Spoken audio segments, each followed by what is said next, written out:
just all night long.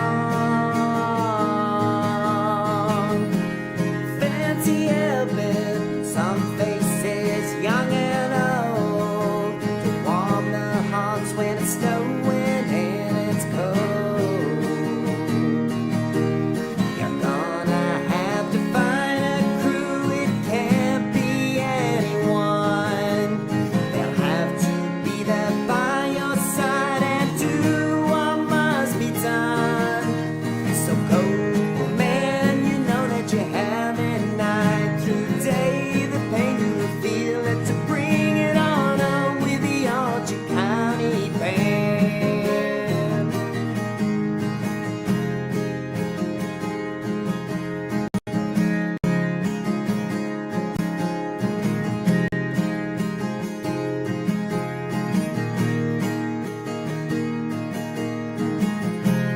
Doubts come and some may never die. So I'll ask myself, should I stop before I try? No way, man, mistake, it has been said. I'm all in, so there's nothing I'll regret. But time is ticking and there's so much that's going through my mind. Will I make it? Yes, I will. Our spirits are entwined. So let's get this show on the road. I'm here, I'll stay and I'll carry the load to bring it on with the Archie County Band. But hold on a second now, I'm starting to feel the strain. Was it a bicycle? What is wrong with my brain? Is it the end of me? No, I must still believe. So I'm still alive, you see. Heck yeah, now I'm on my way. But let's stay focused, there's still a job in hand that we must do. Cameras start to click, we know we're creating something new. So go, Marty and Sarah and Mark and Matt, Owen, Smitty, McGrilly and Jamie and Lame and the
Good afternoon, folks. You are very welcome to Bandido Talks.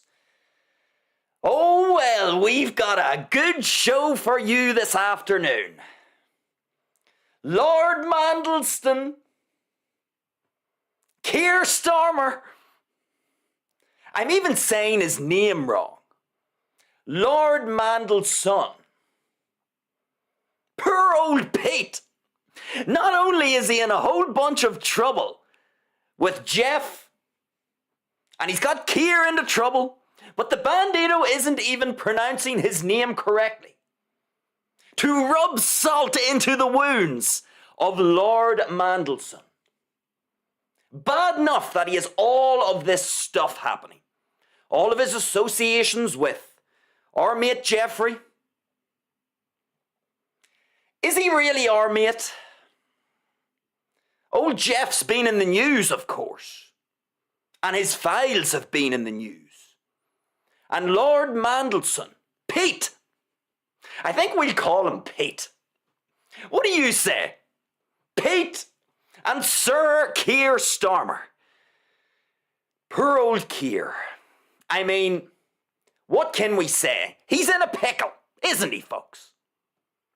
Do you have any sympathy for him? Show your compassionate side. Oh my, it's been a very interesting last few days, or week we could say, with respect to this issue. Since more of the Epstein files dropped, Lord Peter Mandelson and Sir Keir Starmer, all of the lords and the sirs, you know, these people who are supposed to be the most admirable, the most respectable folk in the land, well, they've been implicated in some stuff, and we are getting to watch it in real time. And not only do we get to watch it, but even better, folks, we get to extract a whole bunch of lessons out of it. So we get to benefit, really. They get to go through all the shit, all of their shady shenanigans, all of their deception. We're going to talk about all of it in this show today. Some really good lessons to take out of this whole thing with Mandelson, Starmer, Jeff. It's going to be a good show. We're going to get the week off to a cracking start. But before we do that, folks, I would encourage you to like the live stream, of course. Do a little bit of housekeeping. Like the live stream. Give it a thumbs up. Of course, if you are joining us live, get down into the live chat. Let the old Bandido know what you think as we go throughout our show. Again, if you are watching this live event after it has concluded, get down into the comments. Let me know what you think or what you thought about the entire show once we go through everything. And then finally, folks, if you like what you hear on Bandido Talks in general, then feel free to subscribe to the channel here on YouTube.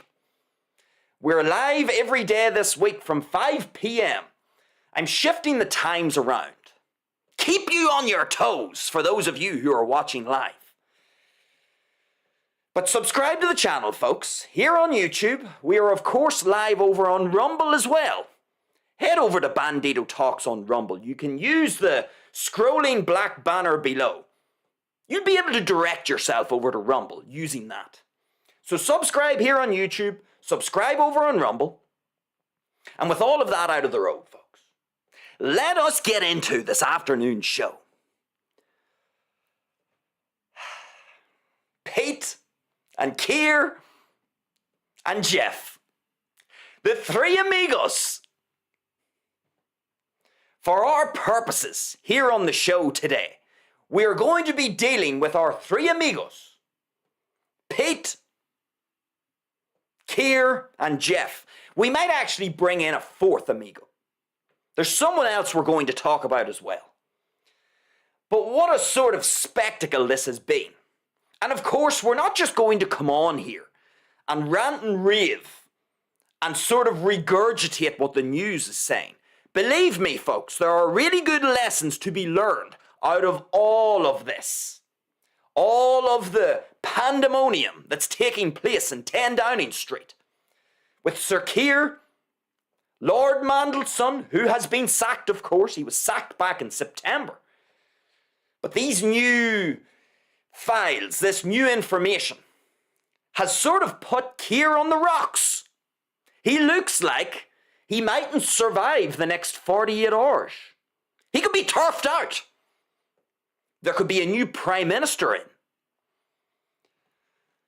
Well, folks, just so we can ground ourselves, before the Bandido gets carried away with all of this, I'm going to read you out a little summary, just so that we can sort of orient ourselves in space here, understand the nuts and bolts of this story.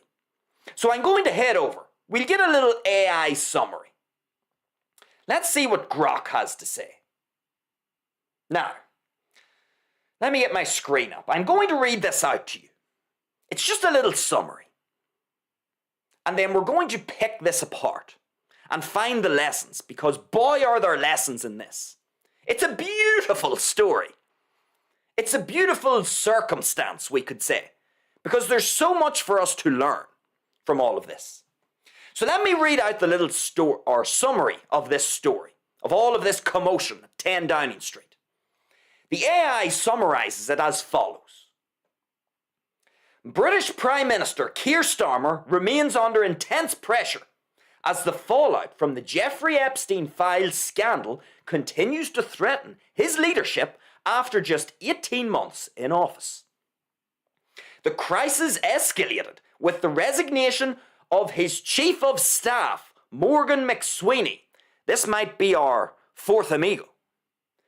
So the resignation of his Chief of Staff, Morgan McSweeney, on February the 8th, yesterday, who took responsibility for advising the 2024 appointment of Peter Mandelson as UK ambassador to, you guessed it, the United States, despite known ties to Epstein. Starmer's communications chief, Tim Allen, he also quit today amid the turmoil. This new trove of US-released Epstein documents has revealed Mandelson's sharing of market-sensitive information with Epstein during the 2008 to 2010 financial crisis, including details on EU bailouts and UK asset sales, fueling an ongoing Metropolitan Police investigation into misconduct in the public office and calls for a separate financial conduct authority probing into potential insider trading. At least Pete was busy during the financial crisis. Starmer has apologised to Epstein's victims for believing Mandelson's alleged deceptions about the extent of their relationship, fired Mandelson in September 2025 after earlier revelations, and pledged to release vetting documents and support police efforts, including handing over a dossier and pursuing legislation to strip Mandelson's peerage. Calls for Starmer's resignation have intensified, notably from Scottish Labour leader Anas Sarwar. Whoever that is, I've never heard of her before. We'll move on. With the Prime Minister vowing to fight on and meet with Labour lawmakers to shore up support amid what analysts call the gravest challenge to his leadership. Well, Keir's in a pickle. Now, I just want to read out one more thing here, because there's an interesting part to this that I just want to make sure is clear. Let me read out this additional little bit. The released Epstein files reveal that Peter Mandelson shared market-sensitive information with Jeffrey Epstein during the 2008 to 2010 financial crisis, including advance notice of a $500 billion bailout by the EU to stabilise the euro in May 2010, just hours before the initial or official announcement. Oh, how convenient! This doesn't look suspicious. In a June 2009 email, Mandelson forwarded Epstein an internal UK government memo proposing £20 billion in asset sales to address post-crisis debt, along with details on Labour's tax policies. And of course, this prompted a police investigation into potential misconduct and insider trading, as the information could have allowed Epstein, a financier, to profit from market movements. Okay, so that's enough reading. Who the fuck is outside? Someone's out there on their motorcycle. They don't know the Bandido's trying to do a live show.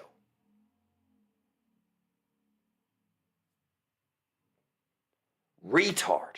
Anyway, let me get back onto my main stream here. Streaming screen. There we have it. Okay.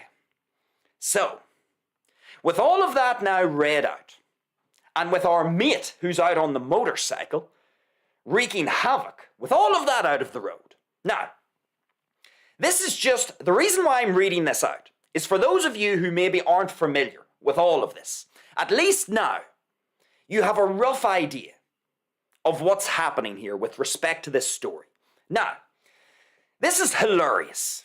It's hilarious because we have Lord Mandelson, Pete, who is the UK's ambassador to the US. Is that what he was? Let me get this title correct. He is the... Let's have a look here. What is it? The UK ambassador to the US. Yes. Okay. So Mandelson, he's the US ambassador to the UK, or the UK's ambassador to the US. Now, this is funny because, of course, our mate Pete has all of this access to information about the markets during a financial crisis. He has access to this information about the EU going to engage in this bailout because of what had happened to the euro, this €500 billion bailout, so that the euro didn't collapse during the financial crisis.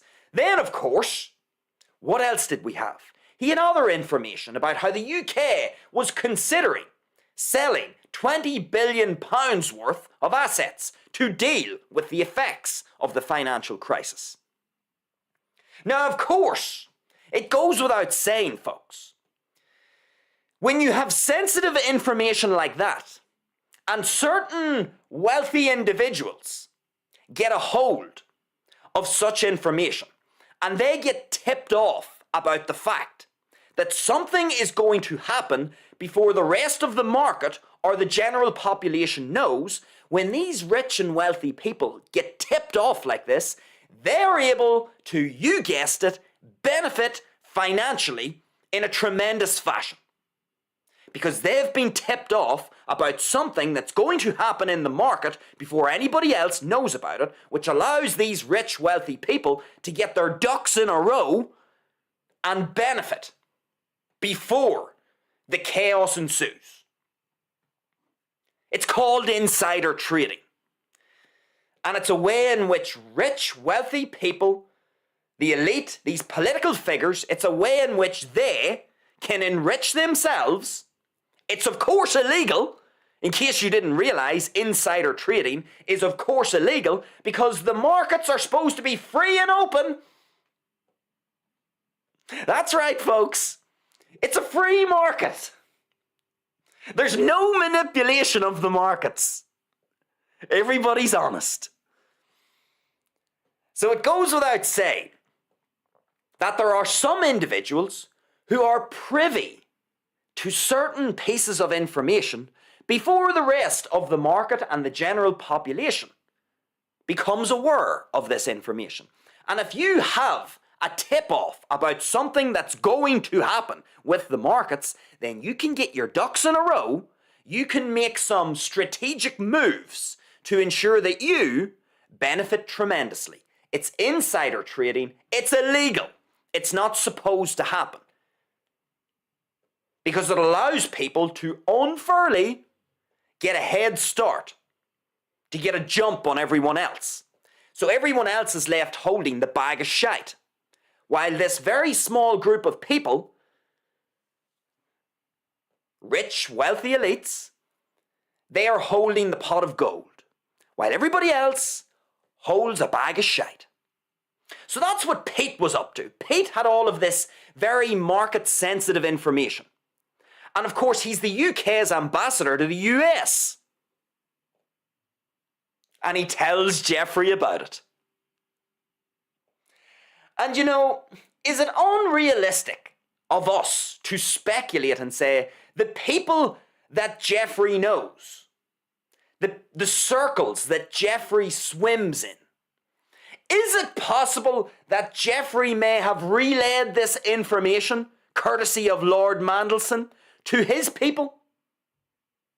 Is that a ridiculous thing to say? Was there a whole bunch of insider trading going on during the financial crisis, 2008 to 2010? Everybody's struggling. The economy has officially went tits up. There's a whole bunch of problems for some people. But when you have a little bit of sneaky insider trading, in other words, being tipped off about things that are going to happen, but you have time to make some strategic moves on the chessboard, is it unrealistic to say that perhaps Jeffrey didn't just keep this information to himself? Do you think there were other benefactors, other people who benefited from this knowledge, courtesy of Pete, also known as Lord Mandelson? Maybe that's wild speculation. Surely the markets aren't being manipulated. The free market, it couldn't be manipulated. That would be unfair. That would be unfair on the regular citizen. That would be unfair on everyone else. That would mean the poor get poorer and they continue to hold a bag of shite while the rich get richer and they have the pot of gold permanently. That couldn't be happening, folks, could it? Could the markets be manipulated? Are there people who have tip-offs about what's going to happen in these manipulated markets so that they can enrich themselves? Well, you're going to have to ask Pete about that. There's no use in asking the Bandido. The Bandido has received no emails about tip-offs about what's going to happen in the market. Unfortunately, or perhaps fortunately, the Bandido is squeaky clean on that front. He's squeaky clean. The Bandido doesn't engage in insider trading. Because as I said in the new disclaimer that we have, I'm a dipshit. Dipshits aren't privy to this information. Now, of course, because Lord Mandelson has been engaged in this illegal behaviour, he has effectively betrayed the UK. He has betrayed a whole bunch of people. He has continued a friendship, it would seem, with a convicted paedophile. With someone who has a very shady life history, we could say. Old Pete continued to have this relationship with Jeff. And of course, what did Keir do? Well, old Keir has been getting advised. Let me get his name up here. Morgan McSweeney. This is a name that the Bandido has found out about today. Morgan McSweeney. He's one of Keir Starmer's advisors, you could say. And it would seem that old Morgan said to Keir, Keir, I think you should keep, or even better still, you should hire Lord Pete Mandelson as the UK's ambassador to the US. I think that would be a great idea, considering his ties with a convicted paedophile and someone with a very shady life history. I think it's a great idea, Keir. If you hire this man for this role, It's a wonderful idea. Nothing could go wrong with that. And of course, Keir listens to him and hires Lord Mandelson. And not that long ago, folks, you'll remember, there was a bit of controversy with our mate Pete a few months ago. At some stage last year. And remember, Keir sort of stood by Lord Mandelson and sort of called him a friend. Remember that? It was his friend. Well, I wonder, are they still friends now? What's the state of affairs here? Has the friendship been terminated? What about old Morgan? Old Morgan seems to be willingly taking the fall for all of this. He resigned. He stepped down. Morgan McSweeney. He steps down and says, I accept full responsibility. I advised Sir Keir to hire Lord Pete Mandelson. So I shall bear the brunt of responsibility for all of this. And so Morgan steps aside. And some other dude, what's he called? I'm forgetting all these names. Who are they? Tim Allen. Old Tim.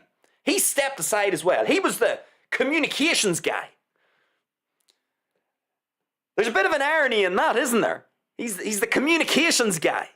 What's his official title? Oh, I'm really enjoying this. Communications chief.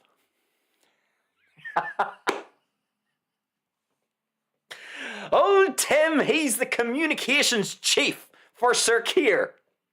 So we have the advisor stepping aside, old Morgan.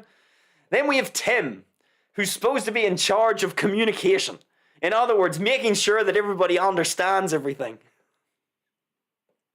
He stepped aside as well. And Keir's in a pickle. It looks like he mightn't survive the next 48 hours. Now, I'm reading out our little summary. I'm going through some of this, the insider trading. What did Pete get up to? Did Pete go out to the island? What else did he get up to out on the island? Who knows? But we do have some evidence that he is providing very sensitive information to a convicted paedophile and someone who seems to be engaged in a network that is at best a little dodgy, let's just say. Some interesting behaviour Jeffrey gets up to, and some interesting alliances he has formed. So Pete gets involved with all of this sensitive information. There's now a probe. The Financial Conduct Authority, they're now going to look into all of this now. Some 15 or 16 years later. Better late than never, folks. So Pete's involved in all of this. And despite knowing, because Epstein was convicted, what was it, back in 2007? With his paedophile charges or his conviction for being a paedophile or sexual assault charges, whatever it was. And Lord Mandelson, he continued to interact with him. And then Sir Keir Starmer hires him, despite knowing about this interaction, it would seem. And here's where we're going to start getting into the lessons here, folks.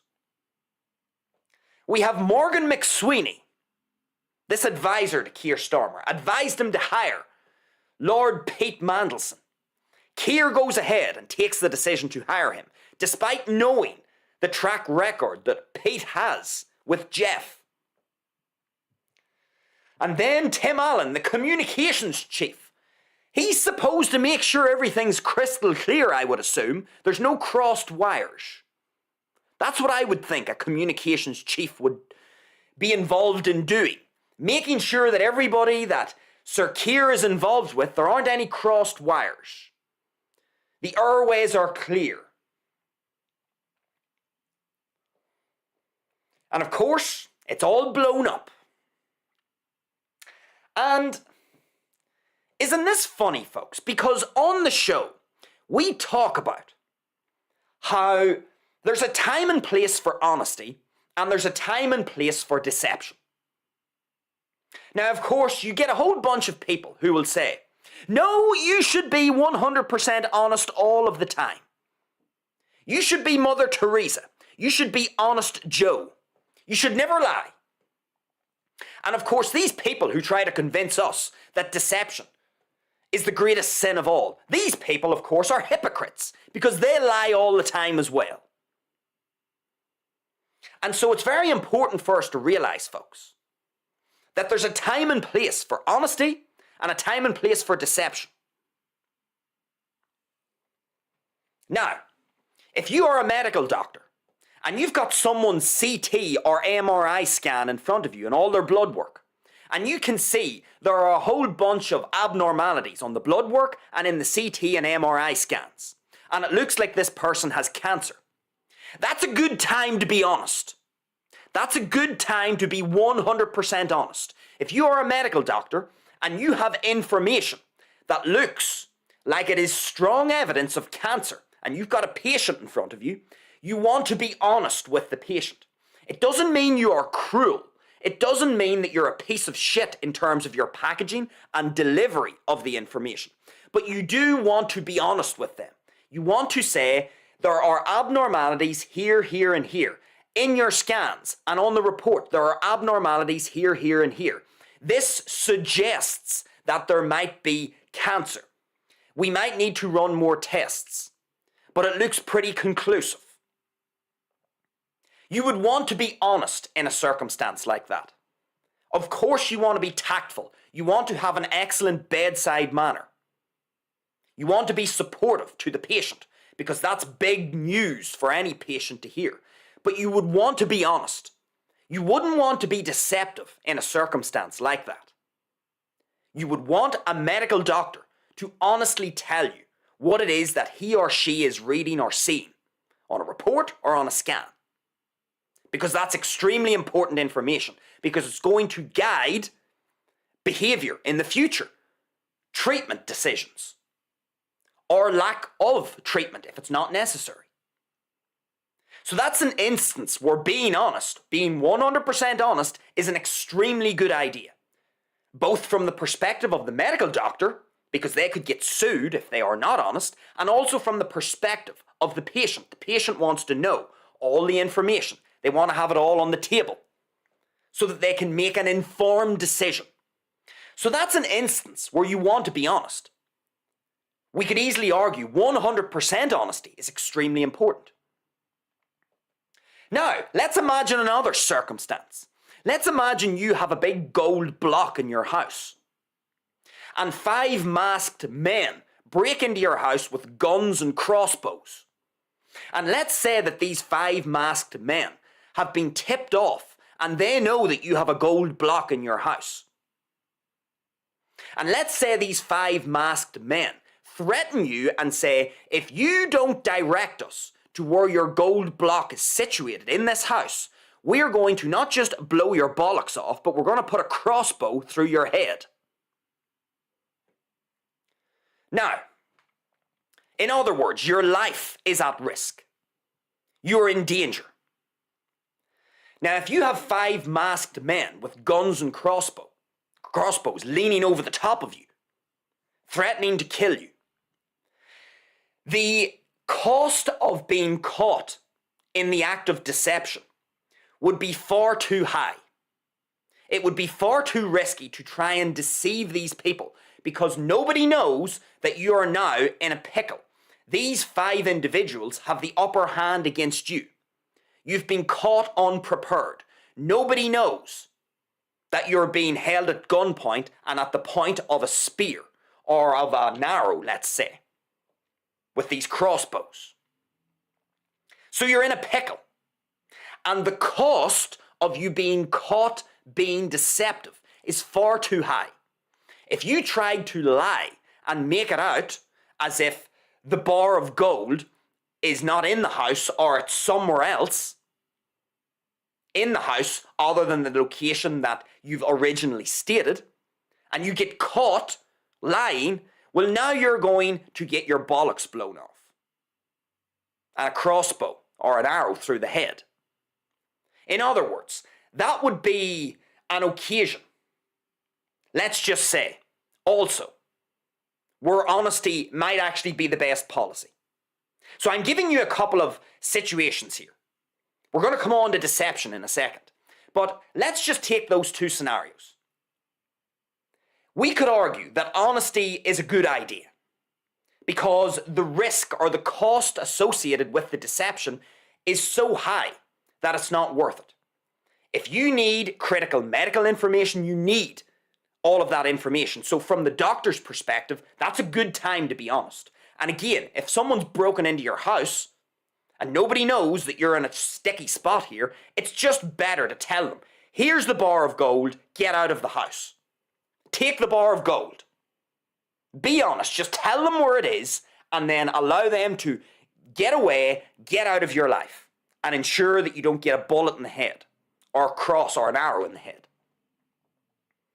So those would be instances where honesty is a good idea. Now let's have a look at the deception. I was going to come on to the deception, but I just wanted to give a second example, let's just say, where honesty might be a good idea in life. Now let's think of another circumstance where honesty could be very costly. So I want you to imagine the following situation. If you, for example, have someone, let's say you're a coach. So let's say you are the coach of a tennis player.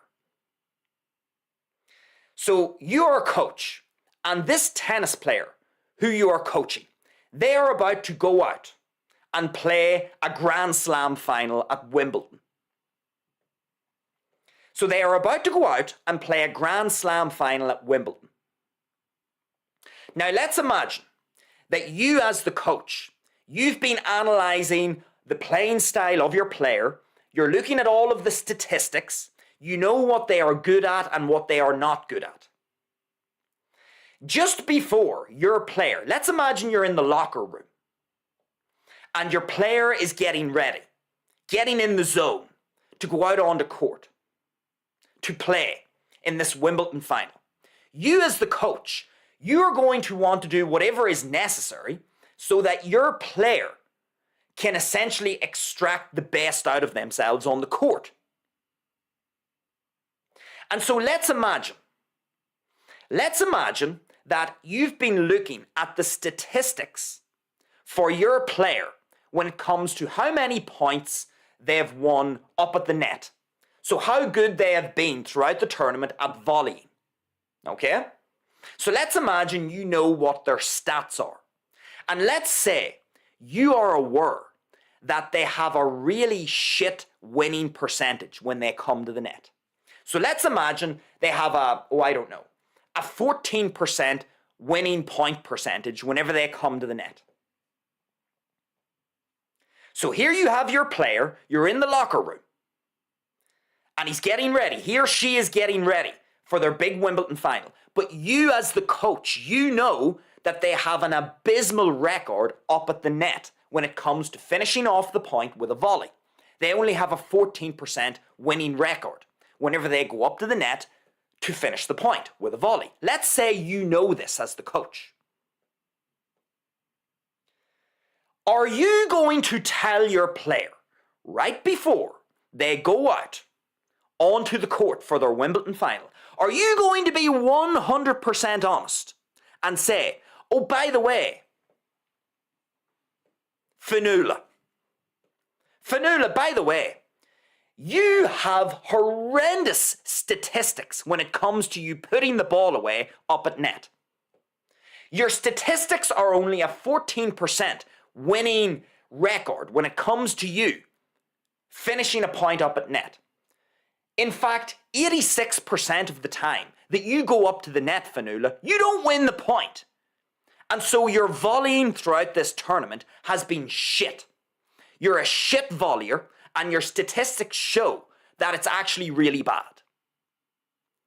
And you can only win 14% of points when you go up to the net. So Fanula, FYI, just bear that in mind when you're going out on the court. Best of luck, Fionnuala. Of course you wouldn't say that. Of course you wouldn't.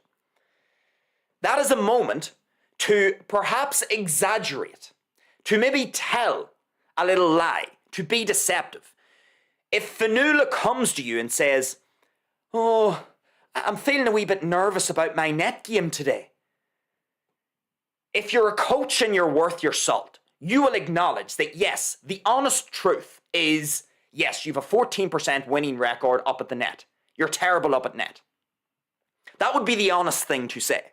But of course, folks, you would read the room and you would tell a very strategic lie so that Fionnuala is going out onto court without the mental baggage of thinking, I can't go to the net because I'm so useless at the net. And she starts to second guess herself out on court during this Wimbledon final. Whenever she gets a short ball, instead of just confidently going on up to the net, she hesitates and sort of says, but my winning percentage up at net is only 14%. Oh, there's an 86% chance that I might win the point. Should I stay on the baseline or should I go up through the court? Balls in the net. She's overthinking it now.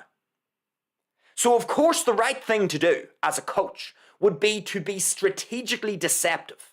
Don't tell the full truth. So folks, honesty has a time and place. Deception has a time and place.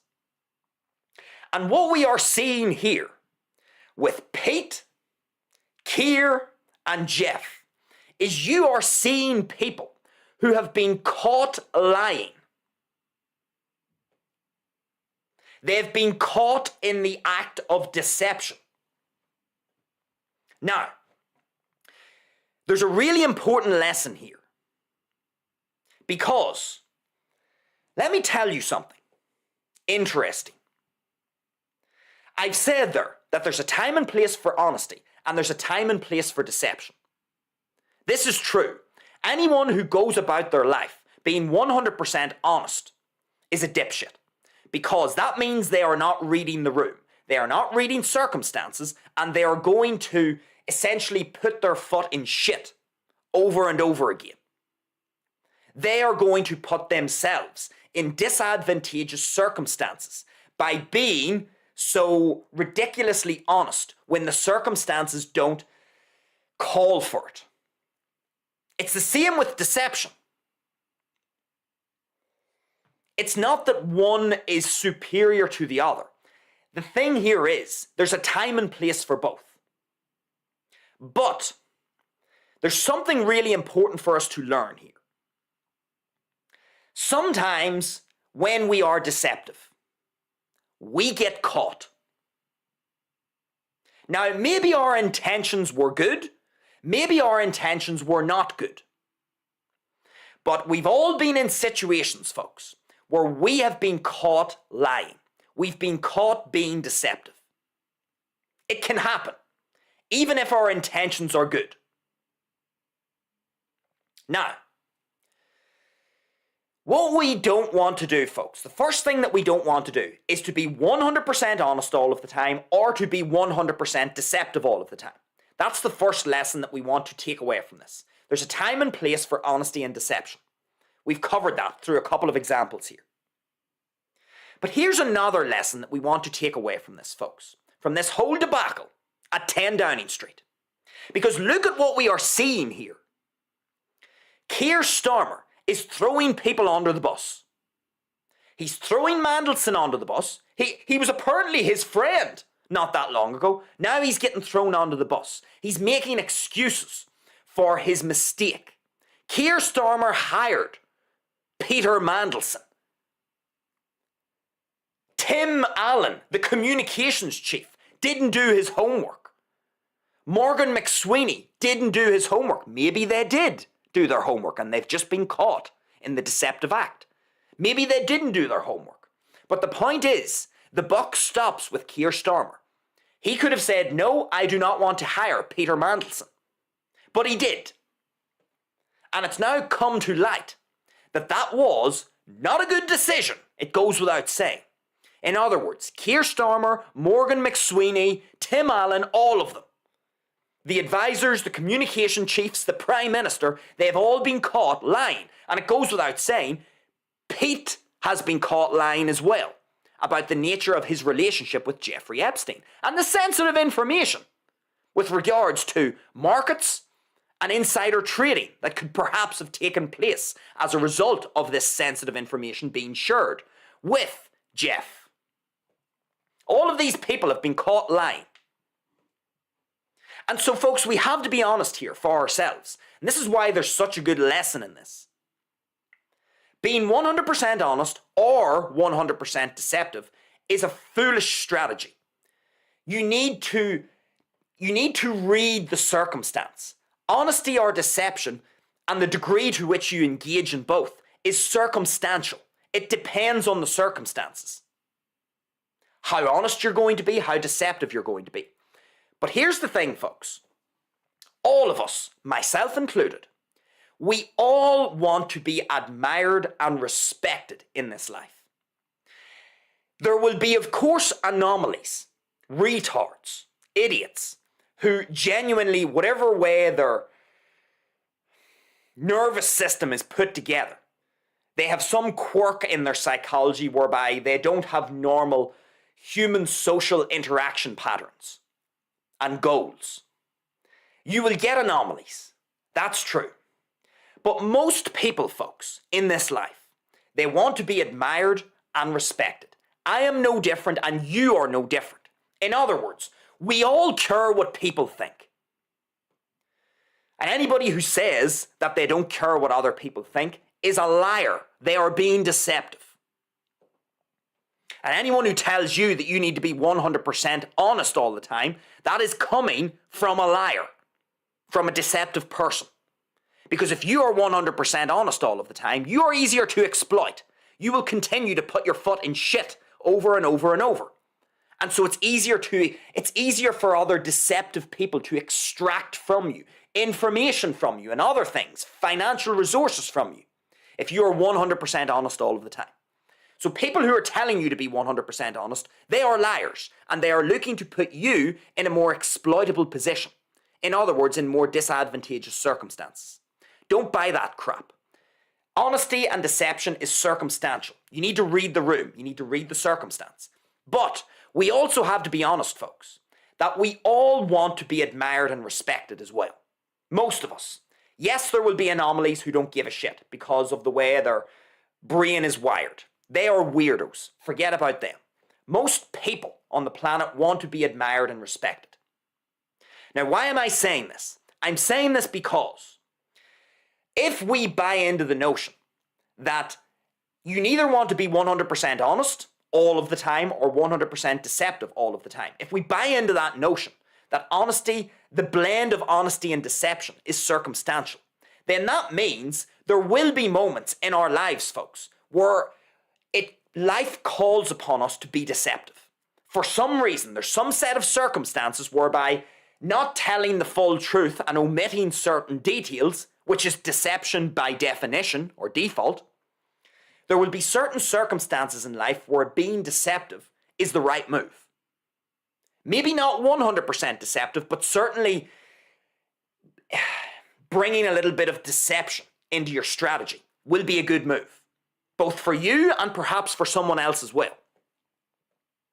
Because sometimes the truth isn't good enough. Sometimes 100% honesty isn't good enough for some people. Some people mightn't just be in the headspace to hear 100% honesty. That's why you need to read the room. Maybe there's a circumstance that you could benefit from where 100% honesty may cost you something important. It could be your life, in the case of armed robbers breaking into your house, or it could be some resource whereby you don't need to bare your soul, have bare bollocks honesty. You could just keep that information to yourself. Omit that detail, get on with the deal, acquire the resource in a fair way so that you're not screwing the other person over. That's fine. We all want to be admired and respected. However, folks, if we do believe in this notion of a blend of honesty and deception that's dependent on the circumstances, then every now and again we are going to be telling some lies. We are going to be deceptive. And here is the big lesson from this story, folks, with Pete, Jeff and Keir. Morgan McSweeney, Tim Allen, all of these people. If you are caught being deceptive, so if you are caught being deceptive, which can happen, it's probably happened to us all. If you want to maintain, or at least try to hold on to whatever admiration and respect that people have for you, then what you want to do is own the deception. Don't blame someone else. Don't throw someone else under the bus. This is what you are seeing here in this entire debacle with the Epstein files, with Mandelson, with Starmer. It's an absolute knives are out. The knives are out. And everybody is throwing everyone else onto the bus. Mandelson's getting thrown onto the bus by Starmer. You've got all of these other political figures that are going to try and throw other figures onto the bus. They're going to try and associate people with Starmer, throw them onto the bus. They're then going to try and fight their own corner and throw those people onto the bus by tarnishing their reputations in some way with some other piece of information. What you are seeing here, you are seeing Starmer in particular throw Mandelson onto the bus, and he's throwing Morgan McSweeney onto the bus, Tim Allen onto the bus. All these people are getting thrown onto the bus. In other words, what is Starmer doing? He's blaming other people.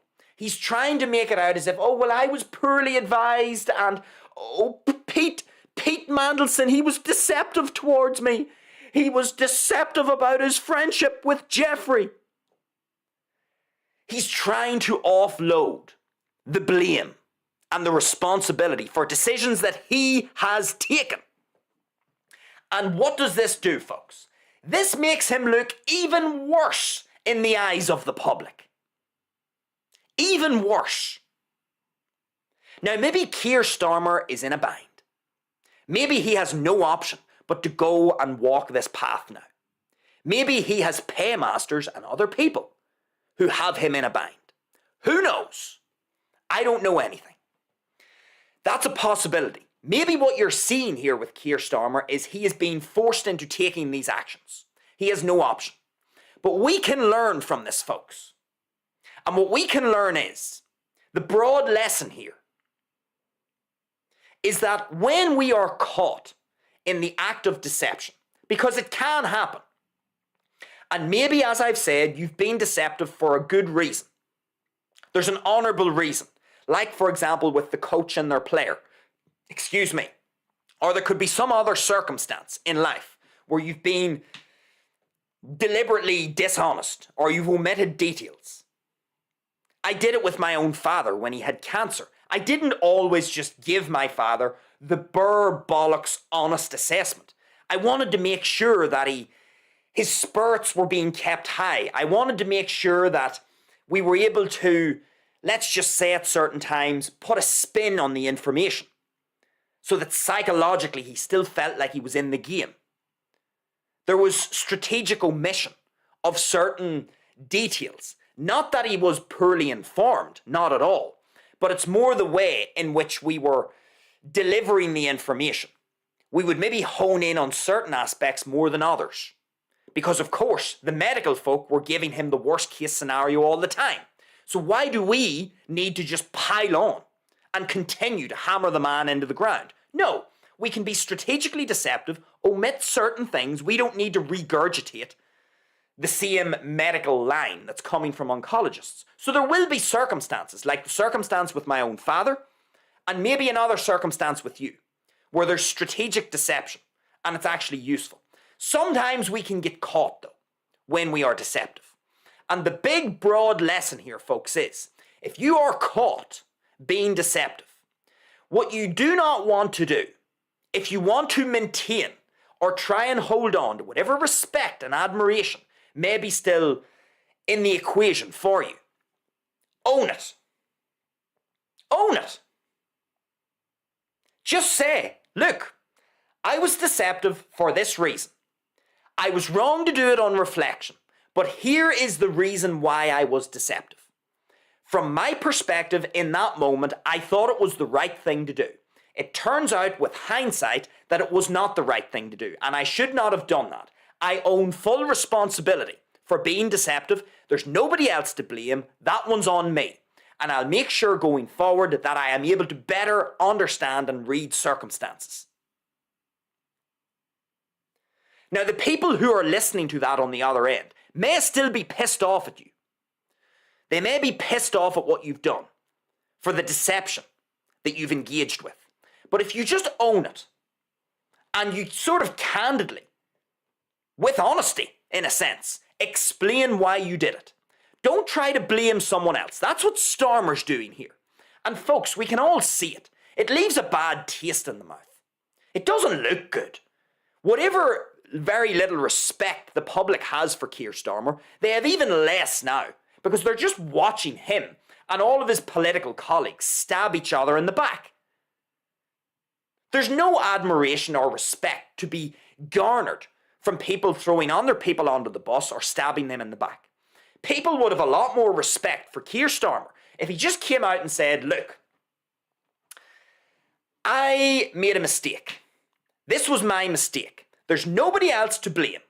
The buck stops with me. I'm the Prime Minister. I should have been better informed. I should have asked more questions. It's not Peter Mandelson's fault. It's not Morgan McSweeney's fault. It's not anybody else's fault. It's my fault. The buck stops with me. I am the CEO of this operation. I'm the figurehead. I'm the leader. And I should have better informed myself. And I didn't do that. And that one's on me. Everybody else who advised me or communicated on my behalf, I had to assimilate all of that information and come to my own conclusions. I came to these conclusions because I thought they were the right thing to do in the moment. It turns out they weren't. And if Keir Starmer, for example, were to just step down as Prime Minister, I'm not saying he should do that, but if he did do that, followed by that sort of an explanation of the deception, if he was just honest and candid about his decision-making process, why he came to these decisions, people would respect that a lot more, even if they disagree or are still pissed off about what he did. Now, maybe Keir Starmer's in a bind.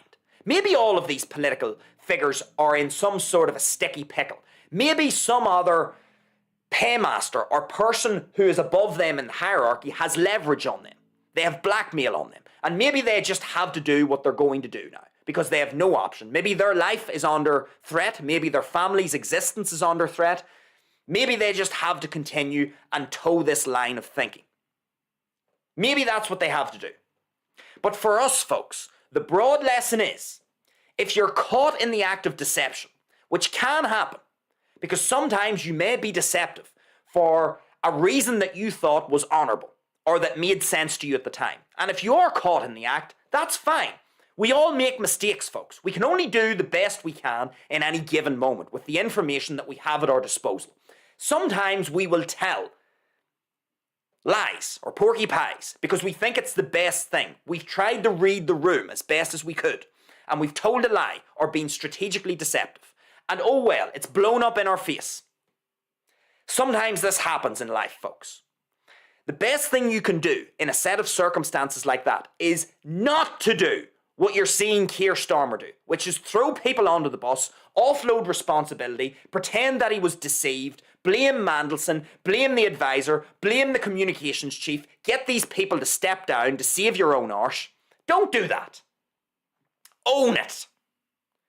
Because if you buy into this logic, you will understand that everyone is both honest and deceptive in some ratio. Most people have a mixture of the two. And sometimes when we are deceptive, we do get caught.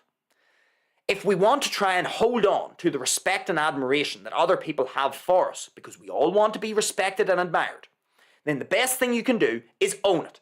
Explain your thought process behind why you did it. And if people are still unhappy with that, then so be it. Such is life. You will have learned a valuable lesson about reading a room and when is the right time to be deceptive or honest. You learn something interesting. But at least keep this idea of maintaining your own self-accountability for your actions. Don't offload responsibility. If you've decided to be deceptive or honest, and for whatever reason, neither was the right decision, then that's fine. Take responsibility for it. Don't blame someone else. Don't do what the politicians do, throwing people under the bus or stabbing people in the back. Take responsibility for it. Be a man, or if you're a woman, then be a honourable person. Take accountability for what you say, for what you do. And if you've been caught being deceptive, so be it. You can at least explain your decision making to the people who are owed an explanation perhaps, and then so be it. The chips are going to fall the way they are going to fall. Those people may never speak with you again, but at least you didn't try to absolve yourself of responsibility. That's selling out. That's a kind of a cop-out. That's a sellout. And you're only going to get more disgusted at yourself for doing that. Be accountable for your own words and actions, for your own decisions, and then call it quits at that. If you're caught being deceptive like Mandelson or Starmer or Morgan McSweeney or Tim Allen or any of these people, if you're caught in the act of deception, let's learn from this. Let's be the bigger people here. Because we can all tell porky pies and we can all be caught from time to time being deceptive. When we are caught, fair enough. We explain our logic. We use hindsight to learn the lesson. But what we don't do is we don't blame other people because the buck stops with us. It should always be 100% accountability. When you blame other people, you lose the lesson because you seek to offload responsibility. And so you're more prone to making the same mistake again if you take full self-accountability for anything that happens, whether it's some decision you've made or being caught in the act of deception. If you take full self-accountability, then you know what? That means that you're going to engage in a critical self-analysis. You're going to be analytical of your own actions and your own behaviours. And that's a good thing. When you try to absolve yourself of responsibility, you lose the lesson. You then aren't able to improve your future performance. And that's only you who's going to lose out. Don't do what the politicians do. Don't sell out. Don't throw people under the bus or stab them in the back. Own your deception. Because we all are deceptive, folks. So if you're caught, you own it. You be accountable for it. Because once you are accountable for it, you are going to then learn the lesson. It's a bit like if you break a tennis racket and someone buys you another racket. Are you more prone to breaking a racket again? Of course you are, because you've no skin in the game. If you have to pay for your own tennis rackets and you don't get a sponsor to give them to you, or daddy doesn't buy one for you, you'd be a lot more careful about breaking your racket and smashing it on the court. In other words, you'll have more self-accountability for your actions. If someone else is buying you your rackets, you won't give a shit. If you absolve responsibility for the purchasing of your rackets, then look what happens to your rackets. You're sloppy with them. It's the same thing here. Be accountable for your own words and actions. If you're caught in the act of deception, so be it. You own it. And once you own it and you take full responsibility and self-accountability for what it is that you've said or done, that is where you can then most learn the lesson. And that's what we want to do. Once we are self-accountable, once we learn the lessons, we benefit. It may be an unpleasant experience, that's true. But we'll be the better for it. And that's the key takeaway. That's the key lesson. So, that's Pete, Jeff, and Keir, and Morgan, and Tim, our communications chief. Really good stuff to learn from this, folks. Bear all of that in mind. Yes, we can have a laugh at the drama. You can entertain yourself with the drama. But don't miss the broad lesson here. And the broad lesson really is, no matter what it is you say or do in life, it's always best to be fully self-accountable. If you've been caught lying or being deceptive, have full self-accountability. 100% responsibility falls on you. If you start blaming or offloading responsibility, that means you're looking for a way out. It's a cop-out. And you won't learn the true extent of the lesson, which means you're more likely to repeat the same mistake again. So don't do that. That's not advisable. So anyway, let's have a quick look at the live chat. I don't think there's anybody in the live chat. Not that I could see. Let me just check and see. I've ran over time a little bit here. But oh well. Such is life. Let's have a look and see. There is no one in the live chat. I would have thought Pete or Keir might have tuned in. I put them in the thumbnail and everything. Sometimes your best just isn't good enough, folks. But anyway, that'll draw our show to a close for this Monday evening. Again, feel free to like the live stream if you enjoyed what you were hearing. Get down into the comments section, let me know what you thought about everything that we talked about here and the broad lessons to be extracted from all of this. And then finally, folks, feel free to subscribe to the channel here on YouTube, Bandido Talks. I'm going to head over to Rumble now. We've got a live show over on Rumble here at 6 p.m. We're going to be talking about the Super Bowl's halftime performance. Bad Bunny, a rapper from Puerto Rico, was doing the halftime entertainment. We have a thing or two to say about that. Head over to Rumble, use the scrolling black banner below to direct yourself over there. That's everything from me, folks. Enjoy the rest of your evening. I will be back here tomorrow at 5 p.m. Irish time here on YouTube. Until then, folks, enjoy the rest of your evening. And it is over and out. This Monday from the Bandido.